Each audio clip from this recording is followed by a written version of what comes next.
Or not. Hey, what is going on, everybody? Welcome to the Super Lunch Bros Podcast, episode number 37. I am Brendan. And I'm Nate.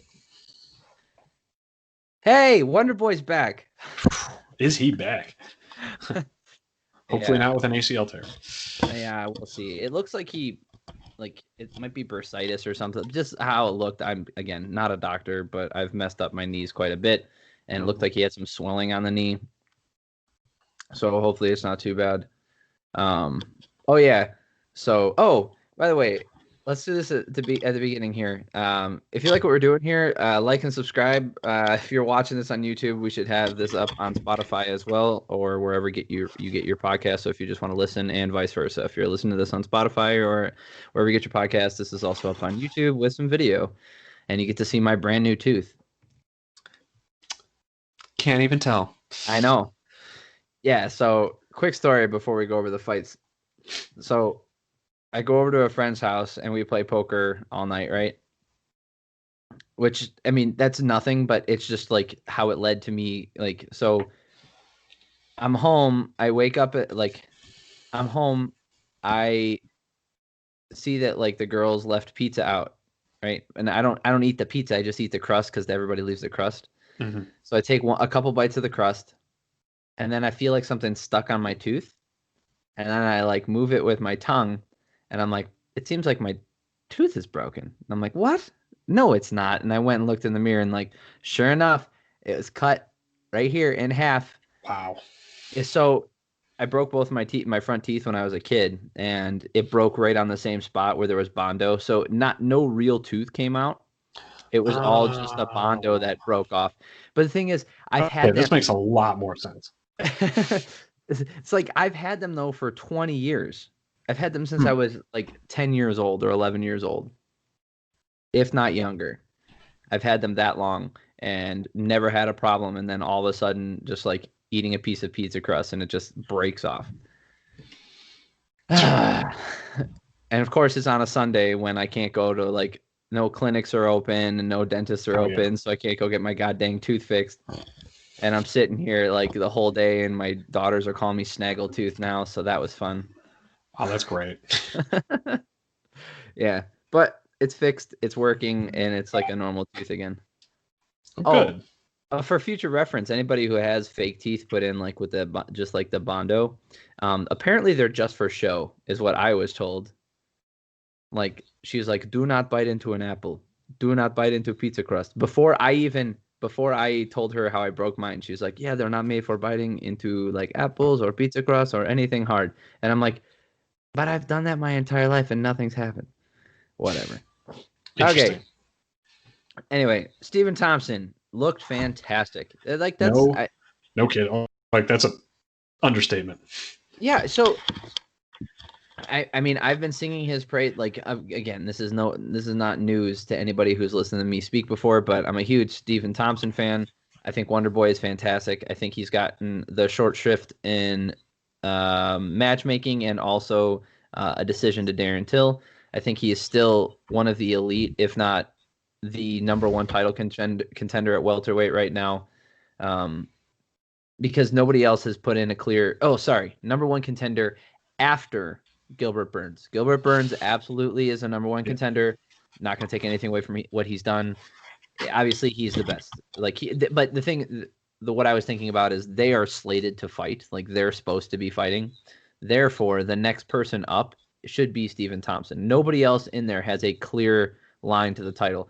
Now, you could say Leon Edwards, but his strength of schedule does not dictate it, despite him being one of the most unlucky people on the planet.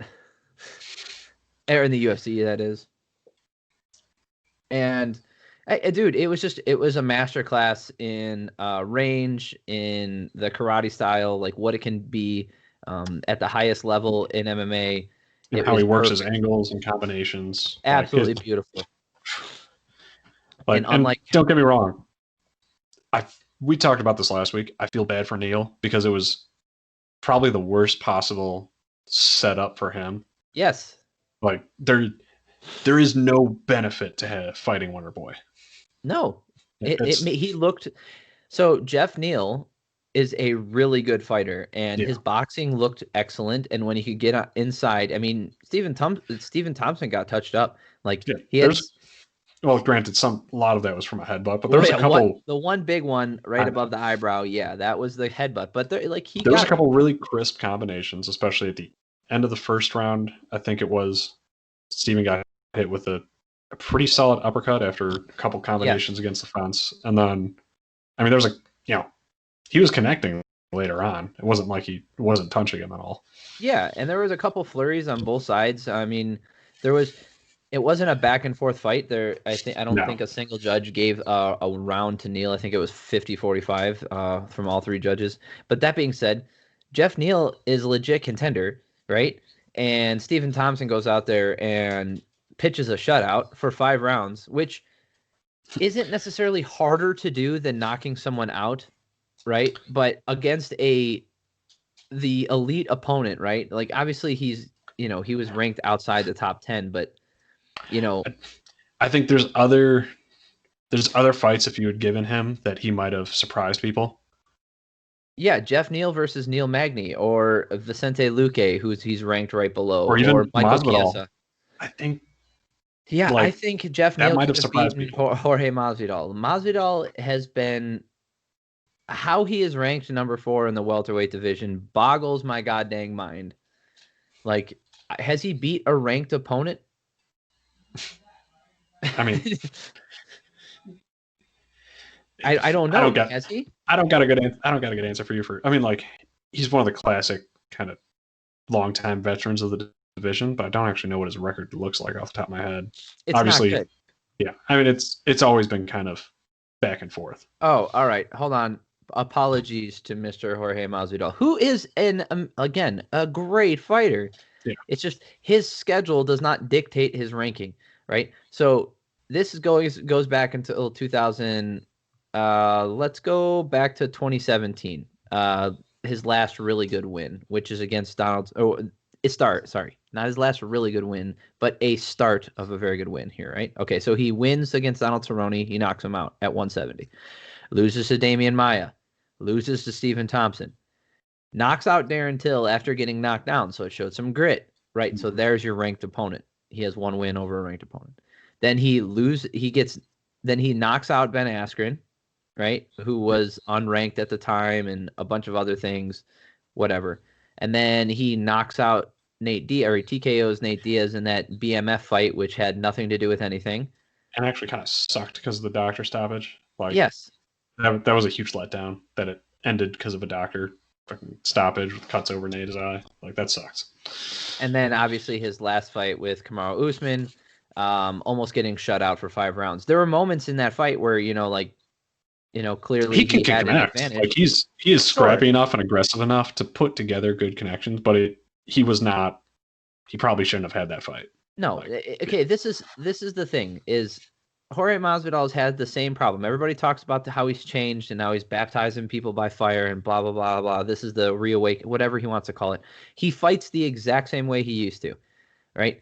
He loses close decisions because his technical prowess in any given sect of MMA isn't above some of a lot of the people he's facing. So he's facing people like, here's a great example. Loses to Damian Maia. It was a split decision, but I mean, this is what I'm saying is, like, he loses these close decisions because Damian Maia was able to control him because he's a much better grappler.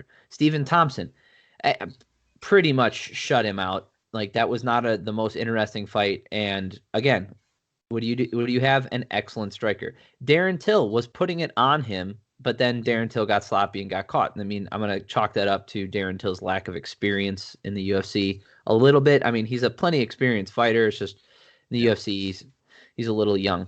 Ben Askren, nothing lucky about that knockout knee, but if that knee doesn't land, I think we have 3 rounds of Ben Askren on top. Well, let's be straight up. There's no other opponent that could have ever worked against. Like, great game planning, great fucking. Yeah. Oh no, absolutely. But like, and it was fantastic. That's such a unique situation. Right, and he knew exactly where he was going. He game planned that. It's Conor McGregor versus Jose Aldo type of deal. Like, it's one of those things. It's a 1 in a million shot, and if you get it, it's the perfect end to the fight. And if he doesn't get it, now he's in a bad position, probably on his back for 15 minutes. Nate Diaz, the Nate Diaz win. Nate Diaz is a scrappy guy with good cardio. Jorge Masvidal has good cardio. Nate Diaz beats people because they break. What was Nate Diaz even ranked in welterweight at that time? He wasn't. I don't know I don't think he was. I thought he might have been ranked like 10 or something. Okay, maybe, but we all know he doesn't deserve that ranking either. He doesn't fight. Yeah. So when given the opportunity to fight against ranked opponents, Damian Maia, Stephen Thompson loses. Darren Till, he did win against Darren Till. Okay. Then it wins against Ben Askren, unranked. Nate Diaz, as far as I'm concerned, unranked. And then obviously gets a title shot after 3 wins against competition and loses. So Jorge Masvidal doesn't belong at 4. Okay. Like, despite how competitive you can be against Kamaru Usman, which competitive is a strong word, because if Kamaru Usman shuts you out for 5 rounds, like, you're on par with everybody not named Colby Covington that he fought, right? Yeah. Or Damian Maia. That position that Maia had against Usman was pretty nasty, and then the referee stopped it, which was stupid. Other than that, man, like Stephen Thompson, they were talking about him fighting Tyron Woodley again. Why? Nate Diaz is ranked 6 right now in welterweight? No. Where? This can't be right. No, that's not right. Tyron Woodley's 6. That must have just not been updated. No, it's Colby, Gilbert Burns, Leon Edwards, Jorge Masvidal, Stephen Thompson, Tyron Woodley. Yeah. But Stephen Thompson, they were putting out a post. I think it was MMA On Point. It was like, who should Stephen Thompson fight next? And one of the suggestions was Tyron Woodley. Like, why? Oh God, no! Don't do that. Okay, why do you want to watch that fight again? We've seen it happen twice. It was boring both times, and I would argue that it's not Stephen Thompson's fault. Yes, it takes 2 to tango and all the other cliches, but we've seen Tyron Woodley in a bunch of boring fights, and where he always sits on the outside of the octagon, and he just waits to counter. We've seen him do that almost exclusively in his career, and people pick him apart. And if he doesn't catch you with one big shot, they're boring fights. Yeah, I'd say Stephen Thompson. I hate to do it to Leon Edwards, but probably Stephen Thompson, Leon Edwards is. So I would say that if Leon Edwards, he called him out, and Leon was like, no, Leon doesn't want to fight Stephen Thompson for good reason. Yeah. It's not that Leon Edwards couldn't win. I think he has a chance to win that fight. He hits very hard. He's a very crafty guy, and it's a competitive fight. It's the same reason why Jeff Neal being ranked lower than Stephen Thompson and putting up a competitive fight means that his rank isn't going to go down that much. If Leon Edwards goes out there and Stephen Thompson pitches another shutout against him, do you know how much that's going to tank Leon Edwards' stock? After not fighting for a year and a half. Oh yeah, it's not a good setup for Leon. That's why I said I hate to do it to him. That's a terrible setup for him. So Stephen Thompson called out the trilogy fight with Masvidal.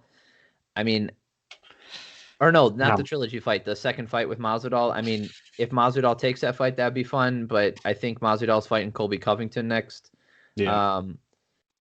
Leon Edwards is looking for an opponent, and I think, there's plenty of people that want to fight. So if Leon Edwards doesn't want to fight Thompson, then I think Thompson can get the title shot next. He is 37. He's on his way out. All right, so you're going to laugh at this, but fuck it, why the hell not? I think it'd be a fun fight. Nate Diaz? That would be interesting. I'd watch it. I think that's fun. Yeah, because I don't think there's anyone in the stock above Stephen Thompson who either wants to fight him or isn't kind of tied up with something else. I don't want to see him fight Tyron Woodley or really Damian Maia. I don't think that would be. No, Damian Maia's got one fight left that he said he's fighting one more time and then he's done. So yeah.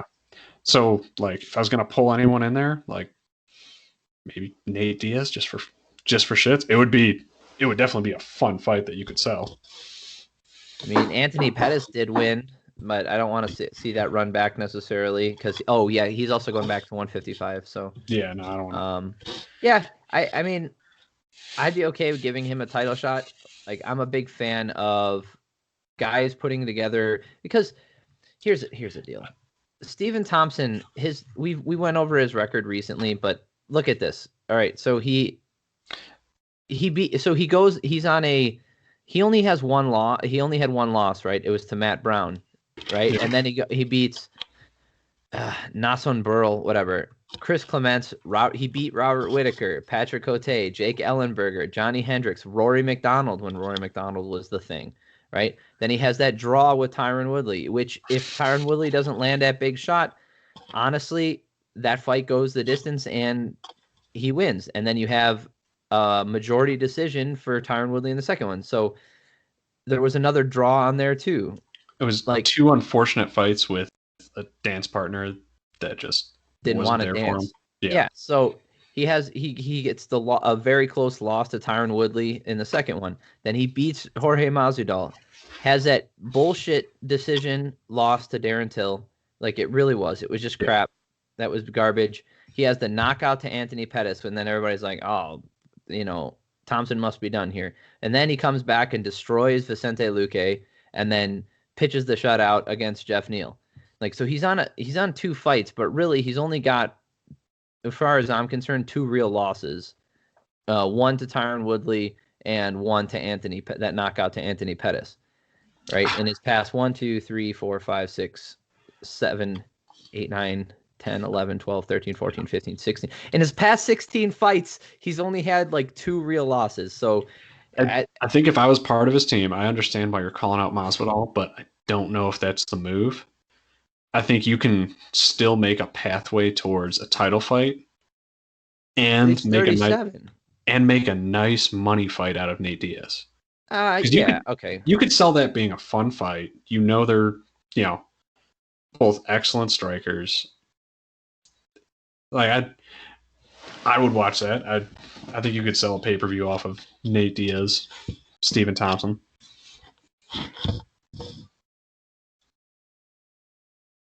Yeah, so I'm reading some stuff. So the rematch between Woodley when it took place, like, there was 19 media pundits who scored the fight.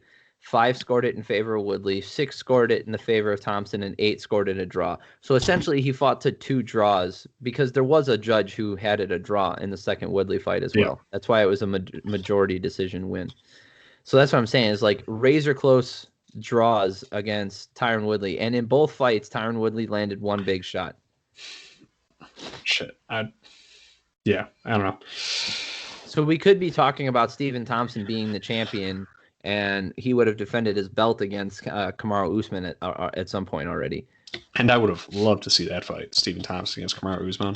That'd be fun. Yeah, and I still think it would be fun. I just want to see, like, I was saying before, like, I'm a big fan of guys who put together a couple wins against ranked opponents, right? And based off of how the divisional landscape and how everything's going, I'm always a big fan of giving a guy who's on his way out, a shot at the title if his record warrants it. If you have some guy like rocketing his way up the rankings, and he's like a 22-year-old kid and he's rocketing up his way up the rankings, and he gets 1 big win out of a ranked opponent, he doesn't have that long history of either like dominance or career competency at that weight class, whereas Stephen Thompson does, and that does count for something. It's not that it necessarily it's the only factor, but it does count for something in, especially near the end of your career. I mean, look at Alistair Overeem getting the title shot and, like, being 1 win away again from getting another heavyweight title shot. And a lot of that has to do with, like, his career, just like the entire outlook of his career has been title contention. And I don't think Stephen Thompson has I know he hasn't been bounced outside the top 10. I don't know if he's been bounced outside the top 5 since he's entered it. Yeah, maybe for like a short period of time, but yeah, not for any significant period of time. I don't know. I was also thinking, it almost feels like a fucking sacrifice, but Robbie Lawler maybe? Ugh. Yeah, he's but pretty. I know he's fallen quite a bit down the rankings, but I don't know. I'm just trying to think of what makes the most sense for Stephen Thompson to set himself up for another title shot. I think there needs to be a couple more fights that go down, and then because he doesn't have to fight, that's the thing. So we'll see. But I think a couple more fights go down in the division, and we'll see how it turns out. Yeah. All right. Co-main event: Jose Aldo versus Marlon Vera.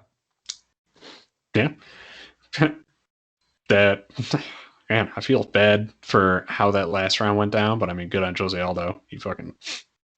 I don't feel bad. I don't like Marlon Vera. I don't like his attitude. I think he's a sore loser, and like when you're flicking the guy off, like he was like doing the jerk off motion as the guy's on your back. Like that's how about get him off your back. Yeah, that's Paul Daly level of like incompetency and just not ineptitude, but just being an inconsiderate person. That's not being one, you're not being competitive in that moment, and two, you're just being a jerk and ruining it for everybody else. Like if you have the energy to move your arm to make a jerk off motion, then you obviously have the energy to move, like try to go 2-on-1 and spin. Like, what are you doing? And then he stood up with him on his back, so he had that energy, but he couldn't get him off. Okay, well, what are you mad about? Stop it. And like, he had that close decision loss, which I don't think he lost that fight, but he refused to shake the guy's hand like he did something wrong. And I didn't even see that shit. That's 2 fights ago. And then he had the fight against Sugar Sean O'Malley, and then O'Malley's a sore loser too. Like all these guys with super thin skin. You could say whatever you want about Jose Aldo. Like guy just goes out there and does his work. He goes out there, does his business, and like that's what he needed. He did what he needed to do to win, and I don't think he did it in a boring way either. He was striking with him in the first 2 rounds, and he was clearly trying to choke him out the entire 3rd round. Like no, there wasn't a time. Okay, no, he was not. He was going for it. You know damn well he wasn't. You watched that fight. Did he take some breaks? Yes, but it's not like he just sat on his back. He was trying to get in. Okay, get a rear naked. Yeah, all right. Yeah, I mean, but he wasn't gonna. Once he was kind of realizing that it wasn't like gonna come easy, he didn't want to give away his energy or position to try and go for it. Fine, I'll give you that. But there is no way he was going. Like I saw multiple times where he could have gone for the finish. And yes, I'm not in there, and I'm not feeling how strong the defense is or whatever. But I've watched enough fights to know when a guy is coasting, and that's exactly what he was doing on his back. That being said, his coasting was enough to stay on a guy's back. Okay. Awesome. That body triangle was tight. Yeah, that's fine. There's nothing wrong. Like, and then Marlon Vera, instead of trying to, like split the legs or go to the right side, like he was always going down to the knee side. He was turning to the knee side, and you hear it all the time. Like they tell you, rotate down to the foot side. You can hear the announcers just like walking him through what he should have been doing.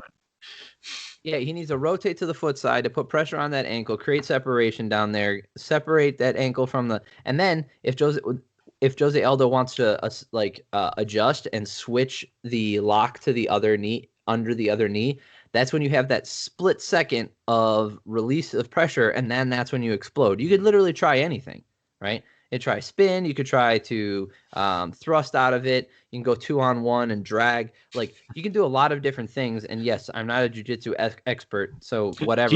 He even at one point walked him over to his corner so he could hear his coaches try and walk him through what he should have been doing. Yeah, and then he just laid down.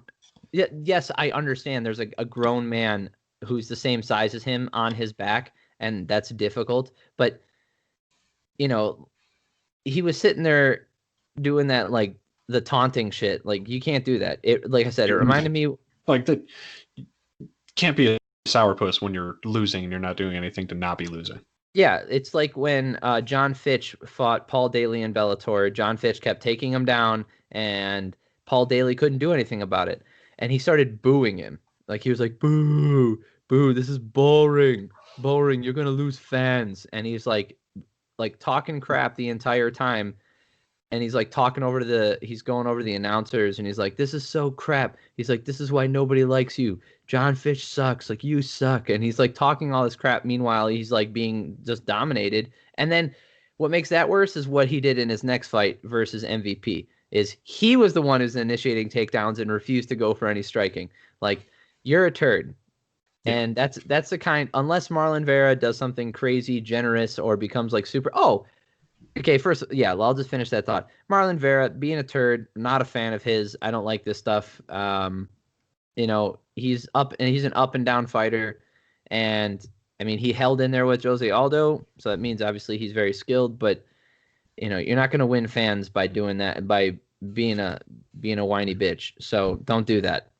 And good on Jose Aldo for getting a win. Of course, he looks great. I think he looks fantastic at bantamweight. He says he wants to fight a couple more times and retire. I think there is a pathway to the title again for him, just off of name recognition 100%. Alone. No, real quick, can we talk about Stephen Thompson, like stopping mid-fight and asking Jeff Neal if he was okay? Because Jeff Neal, like, he turned and walked away, and then like Stephen Thompson goes like, "Dude, you good? You good?" And then Jeff Neal lets out a burp, and then like they fight. That was the other weird part, because that wasn't the only time he's burping. Like No. Later in the fight too, in round 5, like he was burping a couple times, and Stephen Thompson was giggling about it. Like they're laughing at each other, and Jeff Neal slipped, and like Stephen Thompson like says, like, come on, get up. Like it. This is this. There was a huge amount of sportsmanship, and maybe almost a little too much at some points. But like, no, not for the way he. I know, he's just a fucking nice guy. It's not for the way he fights either. If you're a wrestling-based ground and pound type of fighter and a guy slips, that's one of your opportunities to jump on him. That's not how Stephen Thompson fights, right? He's also, he's he's openly Christian, and here's a great example of why. Oh, Yoel Romero got signed by Bellator. I'm excited. I'm excited to see some of those fights. People are already saying like he's the best light heavyweight in Bellator. Like, you pump the fucking brakes. Let's see him fight at light heavyweight first before we crown him the champ. Okay. There's some interesting fights that he's gonna have some trouble with. Yeah. So Stephen Thompson is one of those guys who practices what he preaches. He talks about virtue and kindness and patience and professionalism.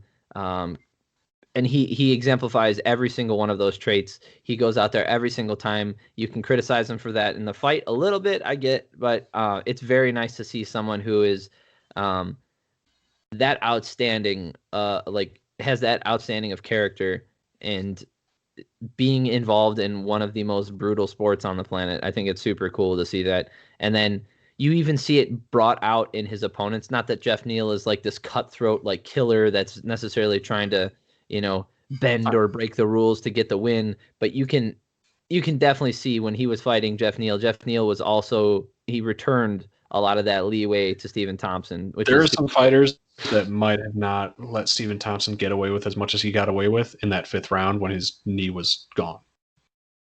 Maybe.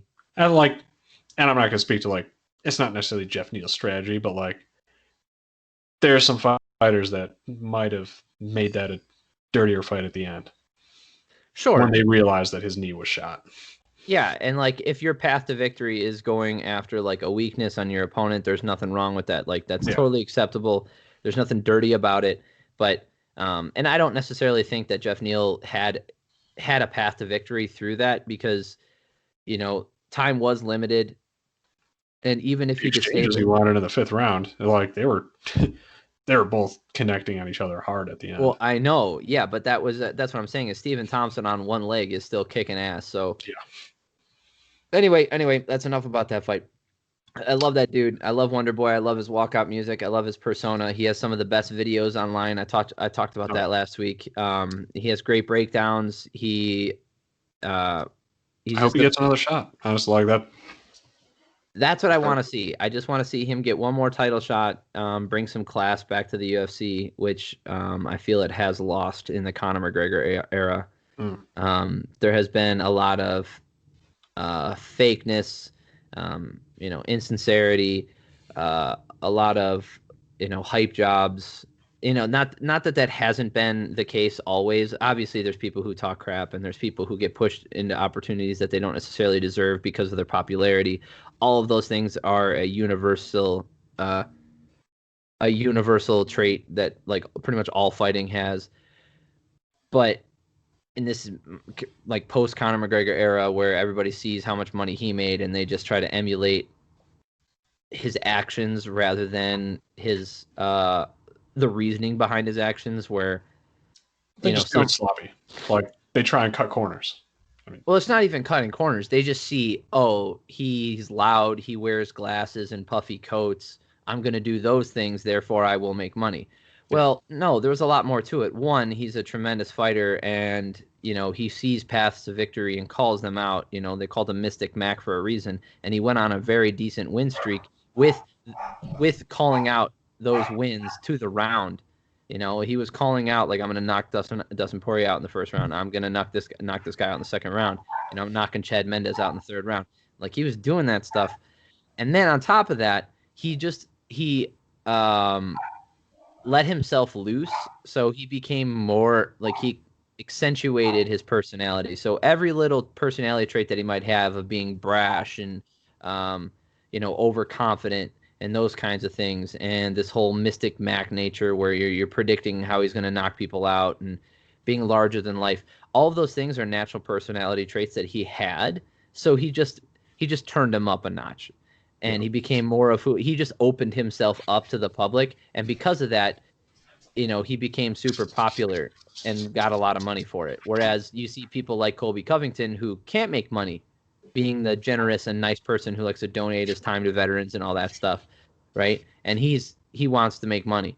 Whereas, like, I'd rather see Colby Covington go the Stephen Thompson route, where, he's just a really nice person who's a wholesome dude who goes out there and does his job, And not trying to basically just be a character. He's not a great actor. So, like, him going out there and trying to be a WWE character, it's not working. Just trying to play the heel in a weird way, which got him some positive, a ton of negative, and ultimately didn't really like catapult his career the way he probably wanted to, or honestly, probably not as much as he's capable of just with his skill level.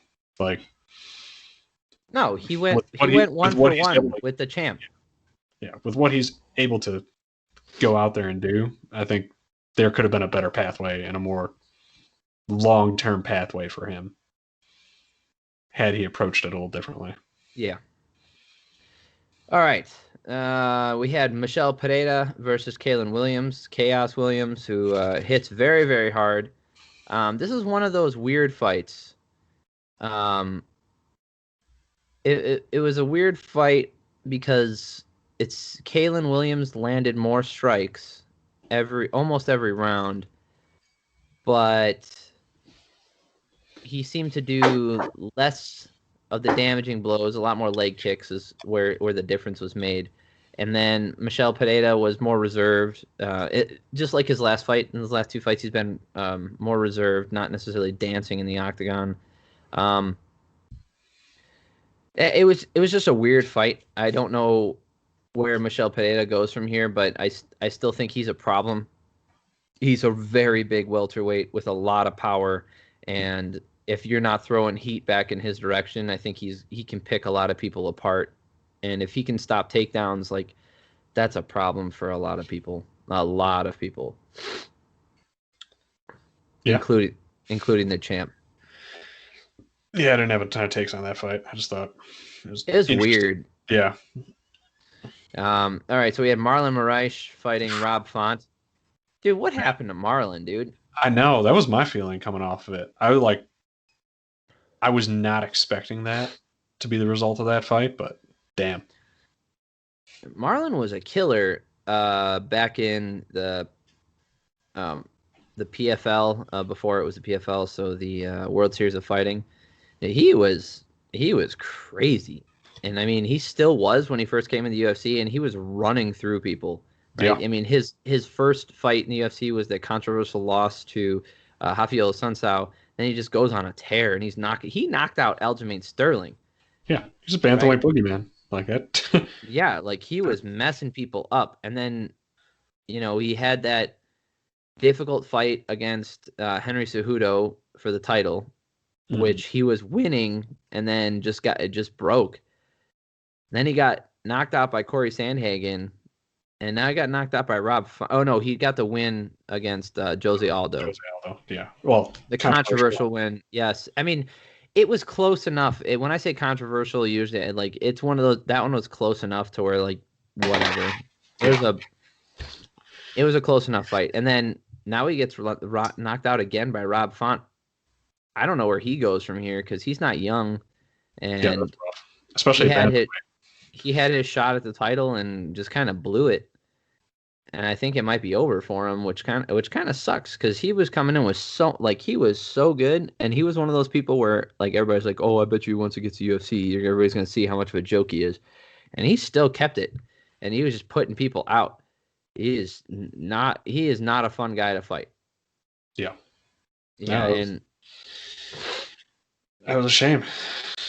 Yeah, it'll be interesting, but I think he might be done. He might be one of those guys who gets cut in this surprise UFC cut where they trim the roster. Yeah, whatever. They do it every year, guys. Calm down. All right, and then we have the opening fight on this card.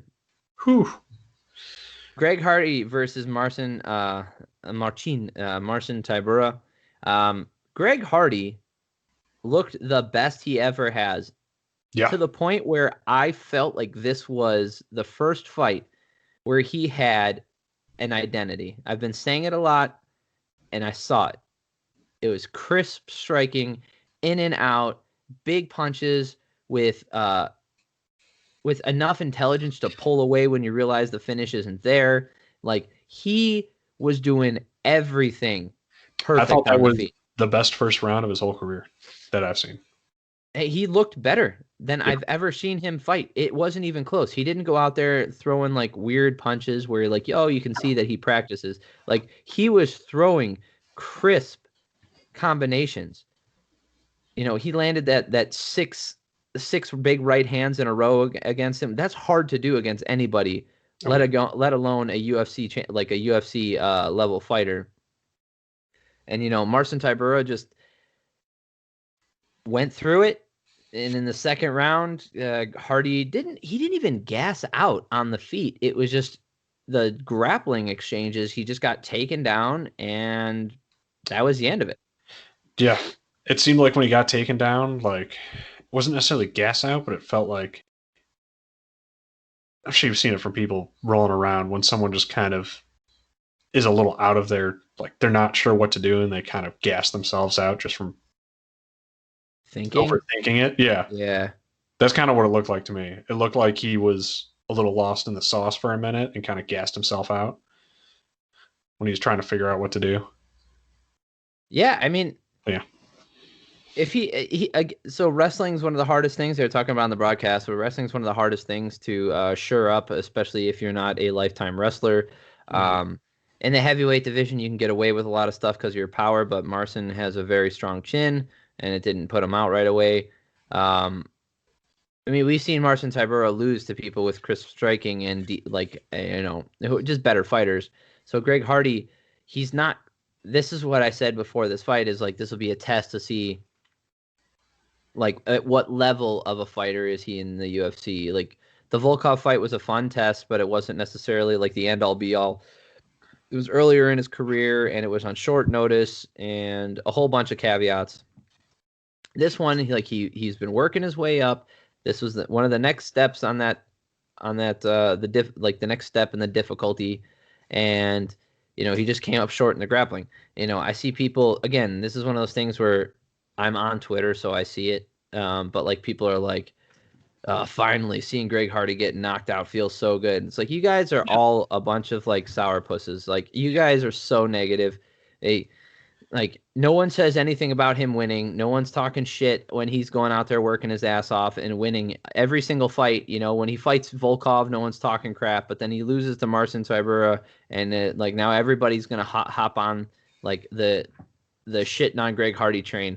Come on, the guy's 10 fights into his career, or 11 fights into his career, and he's done nothing but improve every single fight. He's working very hard to do so, and past transgressions. What are you doing shitting on fighters on Twitter? I mean, it's even some other, like, I get other fighters having beef with some people, but like when you have like lightweights or bantamweights or female fighters shitting on male fighters, we're like, oh, look, and like you can say whatever you want about his past transgressions. I don't want to harp on it anymore. We've gone into depth on this. Like I think it was one of our first episodes we ever talked about. We talked about him, and it's more of does does he go out there and talk crap about other fighters? I don't hear it. I don't see it. Yeah. I don't see him being negative towards anyone else in the fight game. Has he made mistakes? I haven't seen a blip on the radar for him outside of the ring. Like not That's a single even better. Like that, and that was my litmus test. Is like that's a risky move for the UFC to take, but for all the years that he's been in the UFC now, not even like a step out of line in comparison to what you see with other fighters. Yeah, there's plenty of fighters who not even appear wholesome, but just like they'll have transgressions outside of the octagon. Oh yeah, but like I went into this from the beginning kind of with a grain of salt. I'm like, I saw the risk the UFC was taking, and especially at a time when the UFC had a lot to lose from taking this type of risk. And, it was a very public thing that Greg Hardy went through, but I mean, it's worked out for the UFC. I could see a lot of fighters being upset about him being put on so many main cards and so many headlines for fight events because of his record in the UFC, or maybe his perceived skill level in comparison to maybe a lot of fighters that have never been on a main card. So I can understand some frustration about that. Someone just hit my car, my brand new fucking car. So Holy shit, dude. I'm sorry. Yeah. I'll be right back. Like, I'm just gonna go look at my car, but yeah, why don't we put a pause on this? Yeah, let's. Jesus.